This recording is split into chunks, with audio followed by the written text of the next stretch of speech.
Bante mau bertanya, kalau kita bertekad bahwasannya di kehidupan mendatang, di setiap kehidupan berharap bisa bertemu ajaran Buddha, apakah itu bisa terwujud, Bante?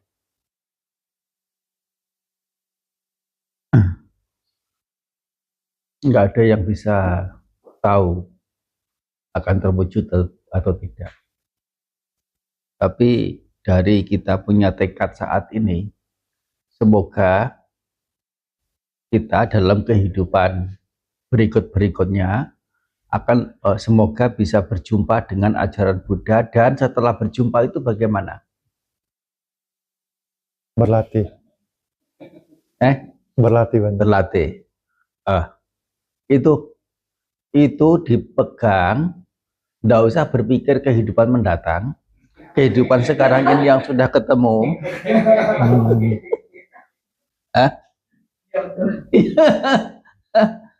Sudah seberapa kita itu mencurahkan hati, pikiran, perilaku, ucapan kita dalam Buddha Sasana itu.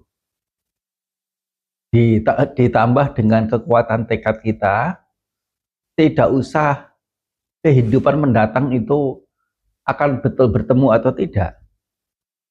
Saat kita bertekad pada kehidupan sekarang ini, semoga kehidupan mendatang saya bisa berjumpa dengan Buddha Sasana. Artinya apa? Itu menguatkan intensitas kita dalam kehidupan saat ini, bagaimana berlatih juga. Dan kalau hidup sekarang punya keterbiasaan berlatih dalam Buddha Sasana, punya tekad semoga ya kedepannya itu jumpa dengan ajaran Buddha. Mestinya nggak lari jauh sih ya. Ya, kadang orang itu sangat-sangat tidak terpikirkan. Raja yang tinggalnya jauh dari kota Sawadhi, kota Sawadhi itu kerajaan Magadha. Ada seorang raja yang jauh dari kerajaan Magadha sana itu datang untuk mendengar ajaran Buddha, menjadi percaya, menjadi yakin dengan ajaran Buddha. Enggak lama kemudian meninggal dunia. Tapi ada juga yang dari kecil itu sudah ngerti ada Buddha muncul mengajarkan Dhamma, tapi tidak punya ketertarikan. Tetapi apakah ini berkaitan dengan kehidupan lampau, dalam arti kehidupan lampau sebelum lahir di rahim ibu? Bagaimana itu kita satu sama lain sekarang ini tidak bisa bahas. Kalau dibahas, gila.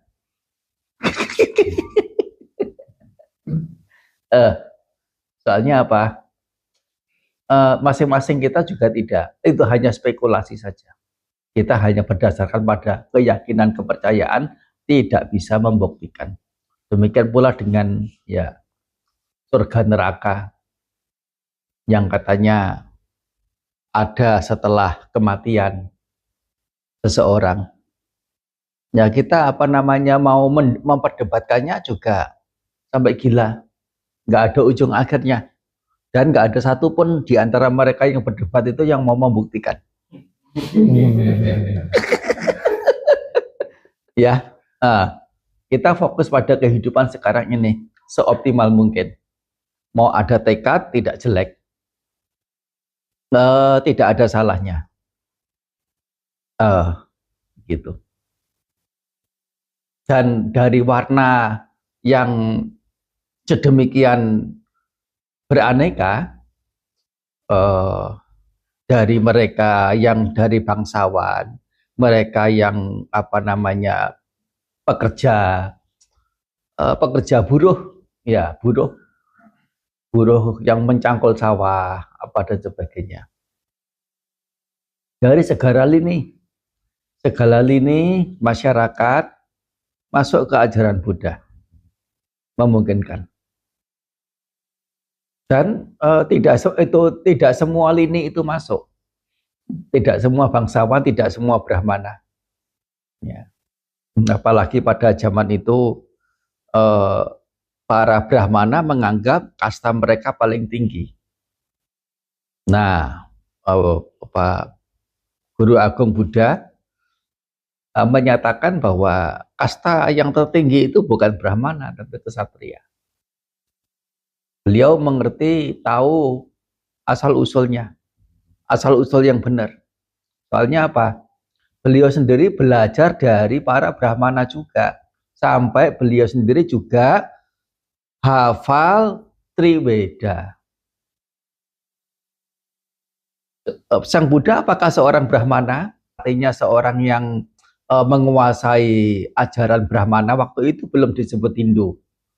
Sebutan Hindu itu belakangan. Apakah menguasai ajaran para Brahmana? Ya, menguasai. Hafal Weda. Jadi Sang Buddha mengerti bagaimana kasta atau warna. Dalam bahasa India disebutnya warna. Warna Ksatria, warna Brahmana, warna Wesya, warna Sudra. Warna Candala, warna Pukusa. Masih ada 2-3 warna lain yang tidak masukkan dalam keempat warna utama. Ya, artinya semua apa namanya kasta itu memungkinkan. Dalam hal tadi yang saya katakan, Sang Buddha menyatakan warna Ksatria itu lebih tinggi dari warna Brahmana. Tidak sedikit Brahmana yang kemudian itu tidak puas dengan pernyataan itu.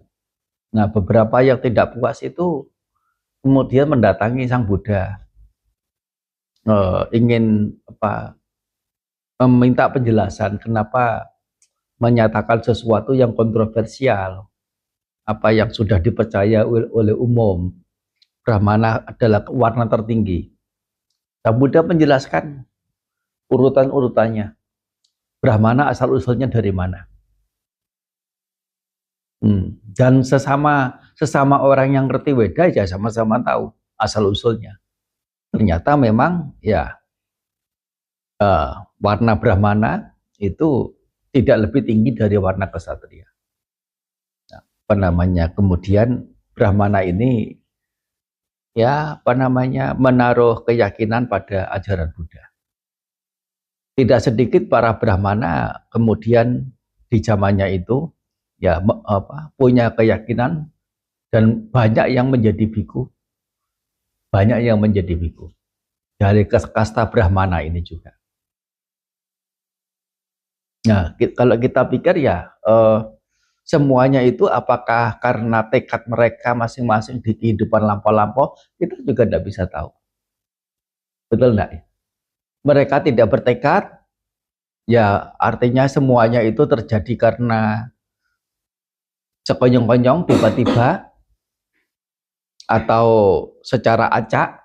Nah, kita juga tidak bisa menyatakan yang bagaimana. Ya hanya ada dalam literatur adithana paramita. Adithana itu ya semacam bertekad juga. Nah, macam tekad juga. Paramita dalam bentuk tekad.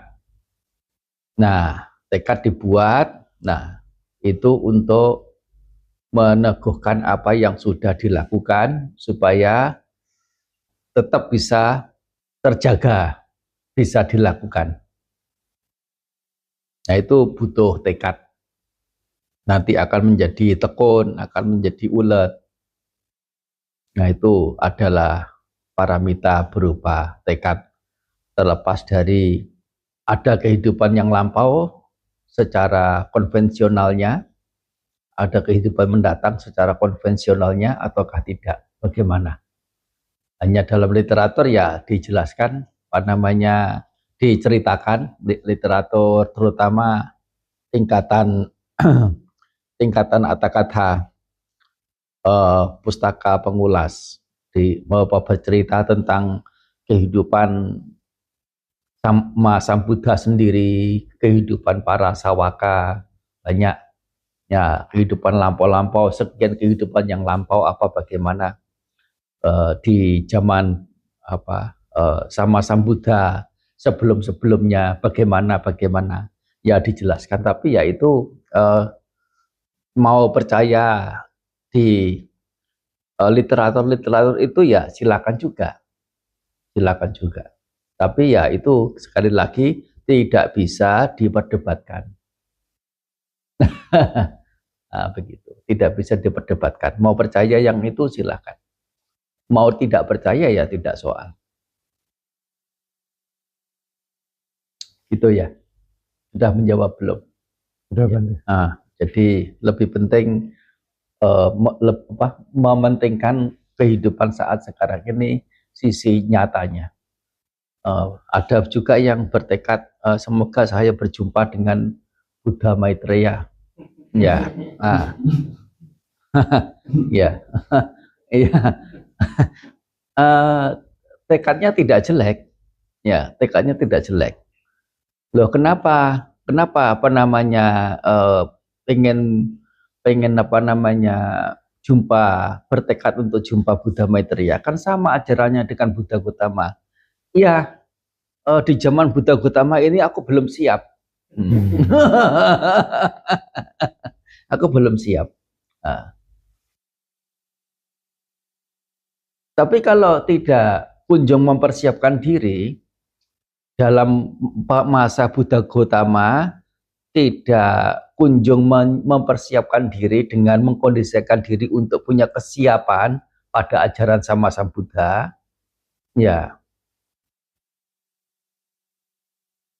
bukankah itu sebuah kelalaian?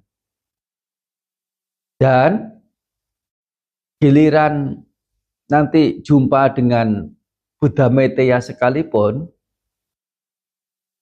karena tekadnya yang mungkin kesampaian itu, apakah dia akan punya kesiapan, punya kualitas-kualitas yang mumpuni untuk berlatih jika dari awal itu memang abai, memang alpa, memang ya semacam merasa belum punya kesiapan untuk berlatih sehingga tidak berlatih, tidak ada kesiapan, tidak ada fondasi dalam mencapai. Kalaupun berjumpa dengan Buddha Maitreya atau Buddha-Buddha berikutnya yang ke depan nanti, berapa kali kemunculan Buddha, barangkali dia tetap juga tidak punya kesiapan. Dan barangkali juga dia ketemu Buddha Gautama ini, zaman Buddha Gautama, memang adalah tekad dia sebelumnya, yang dulu-dulu itu, sebelum Buddha Gautama juga. Sudah punya tekad yang seperti itu. Semoga saya ketemu dengan Buddha Gautama. Tiba gilirannya, yang menyatakan diri belum ada kesiapan. Itu pikiran ilusif, pikiran yang disertai dengan pembenaran-pembenaran, excuse,